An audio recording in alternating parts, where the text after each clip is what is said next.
আসসালামু আলাইকুম। চাঁদপুর শাহরাস্তি কোয়েল ফার্মের হ্যাচারির পক্ষ থেকে আপনাদের শুভেচ্ছা অভিনন্দন।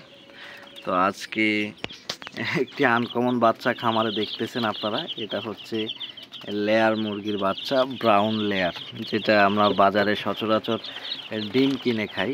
ওই লেয়ারের বাচ্চাটাই কিন্তু এটা এই বাচ্চাটা আমি খামারে উঠাইছি। এটা সাধারণত বিক্রি করে না, অল্প বাচ্চা বিক্রি করে না কোম্পানিটা। তো আমি বাচ্চাগুলো ওঠানোর কারণ হচ্ছে আমার যে ডিমের পাখি আছে প্রায় 5,500-এর মতো। তো এই পাখিগুলো কিন্তু খাবার ওয়েস্ট করে, দেখা যায় যে দৈনিক 4-5-6 কেজি খাবার ওয়েস্ট করে, যেহেতু দৈনিক প্রায় 160 কেজির মতো খাবার লাগে। তো 160 কেজি খাবার থেকে কিন্তু 4-5 কেজি ওয়েস্ট করতে পারে। তো সেই জন্য ওই খাবারগুলো আমি পুকুরে দিতে হয়। তো এই খাবারগুলোকে আমি লেয়ারকে মুরগিকে খাওয়াইয়ে ওখান থেকে ডিম উৎপাদন করতে চাই। সেজন্য কাজী কোম্পানি থেকে আমি এই বাচ্চাগুলো সংগ্রহ করছি। ডিরেক্ট একবারে কাজী কোম্পানির অফিস থেকে, কুমিল্লা থেকে আমি এটা 50টা বাচ্চা সংগ্রহ করি। এটা 100 বাচ্চার নিচে দেয় না। আমার এলাকার একটা খামারিকে দিলাম 50টা, আর আমি নিলাম 50টা। তো আজকে বাচ্চাগুলোর বয়স চলতেছে 5 দিন। আজকে ভ্যাকসিন করব।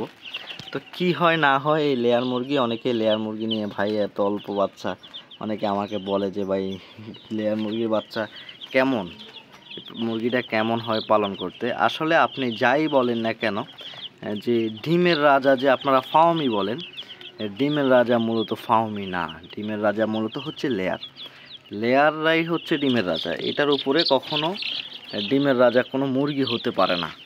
যদিও আপনারা শুনেন ডিমের রাজা ফাউমি, এটা হচ্ছে মানুষের গাল গল্প এবং কি মুরগি বেচার ধান্দা, এছাড়া কিন্তু আর কোনো কিছুই না। আপনাকে 95% প্রোডাকশন দিবে লেয়ার মুরগির বাচ্চা, আর আপনাকে ফার্মি মুরগি প্রোডাকশন দিবে 55%। তাহলে এবার বুঝেন আপনি কোনটা দিয়ে সফলতা অর্জন করবেন। আমার এখানে যদি কেউ বলে যে ভাই খামার করবো ভাই ডিমের, তাহলে প্রথম কথাই আমি বলি লেয়ার মুরগি পালন করেন ভাই, ফার্মি পালন করিয়েন না।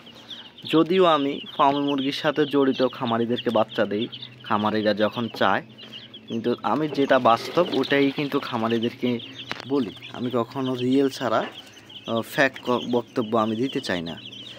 তো ইনশাল্লাহ আপনাদেরকেও দেখাবো কিভাবে এগুলো পালন করি। কিল ভ্যাকসিন করব, কোয়েল পাখির সাথে কিন্তু আমি এগুলোকে কিল ভ্যাকসিন করব, সব কিছুই করে ইনশাল্লাহ রেডিমের জন্য প্রস্তুত করব। তো আপনাদেরকে দেখালাম। তো আজকে এই পর্যন্তই।